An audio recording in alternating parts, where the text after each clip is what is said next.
there's 22-year-long solar cycles of deadness and activity and deadness and activity. They started in the early Renaissance. And they peaked out around World War II. And now that we're in cycle 24, the sun's going dead. And it's not creating an ionosphere. It's like the solar cycles are ending. So today the solar flux is 140 something. It should be 200 and something. So the sun's only operating at half power right now for this part of the cycle.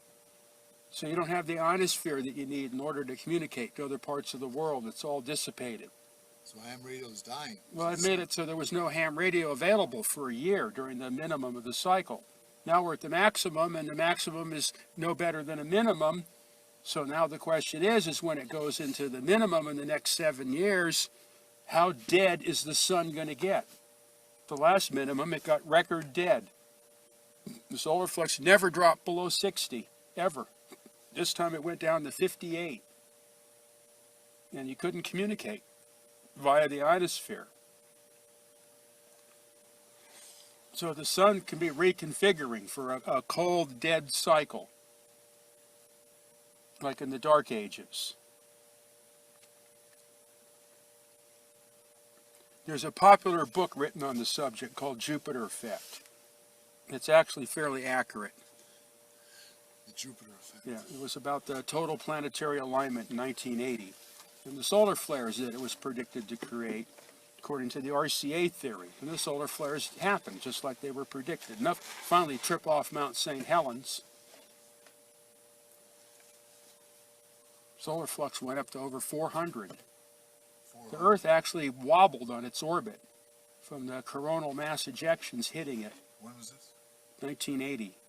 October 1980. Is that when you did the ceremony? It controls all the frequencies. So if you don't know what the sun's doing, you don't know what frequencies to use. That's why RCA started radio astrology. You have to know what the sun's doing, and the planets tell you what the sun's doing. So RCA gave me the equipment, Sonoma State provided me with the place to do it, and the cosmos provided me with the total planetary alignment. So I was the guy with the equipment and everything right there as the thing happened. I studied the whole event over the couple of years that the whole solar cycle built into this alignment. There's no inside structure. Is it hollow? Yeah, there's only a surface. There's nothing inside. Is the sun actually, do you believe, combusting in on It's itself? not burning anything. There's no fusion in the sun. That's well understood. Prove it. Yeah, well, there's just not the way to prove that there is any. It's only in the flares that you get fusion. That's why all the X-rays. The flares, the arcs, and the X-rays, and the microwaves, and whatever result of fusion in the arcs. There's no fusion in the sun. They don't know how the sun works. Why do you, what's special, how does the sun make light? It's a transformer. Transforms from some other dimension. It's not burning anything. It doesn't have to. It's a converter. Of what? I don't know. Nobody knows. But that's what it does. That's the only thing it can do, because that's how everything works. It's transforming from another dimension. Yeah, you could say it's taking energy from another dimension, counter space. There's no energy, actually. You can't, most of it you can't even measure in outer space or see. You can't see. No, you can't see the sun in free space. So the sun is not visible in outer space. Not in free space. It's only invisible when gross matter becomes involved, like the Earth's atmosphere and envelope and the surface of the moon or whatever. That makes the light. Otherwise, there is no light. You can see the moon, you can see the Earth, but you can't see the sun or you can't see the stars. But you can see the planets and the satellite. Right. You can see material objects, but you cannot see the sources of light. There is no light until there's a material object. To reflect off. So that means there's no time delay. So the whole time delay thing is meaningless. It doesn't take light years. There are no light years because there's no light. So that means that the light you see from the distant stars isn't 4 million years old. It could be only minutes old. It could be instantaneous. All the theories collapse when you can't see the stars in outer space. This is where you log the solar flares? Well, whatever's going on in the day, the solar flux, the atmospheric pressure, the cloud types, any other particular interesting information. But these are the positions of the hurricanes. So this was E, whatever that one was. I don't bother with the names. There's letters. These are the ones. These occurred off of Baja. Baja. Just recently? Yeah, well, this was in July. So that stuff moves up here and starts the thunderstorms. Yeah. So, Well, nuclear fission is a religion. It's a law.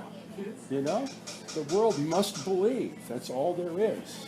The sun is an atomic bomb burning in the sky. If you don't believe that, you're going to go to jail. Okay, now, your theory on the sun, I want to get. Hollow. So every planetary object is hollow, right? All hollow. Well, the sun's definitely hollow, because I studied the sun for 4 years straight. This is a question. And it's obviously hollow. Okay. And the solar, the sunspots are holes that allow you to see inside. Really? Yeah. It's dark inside.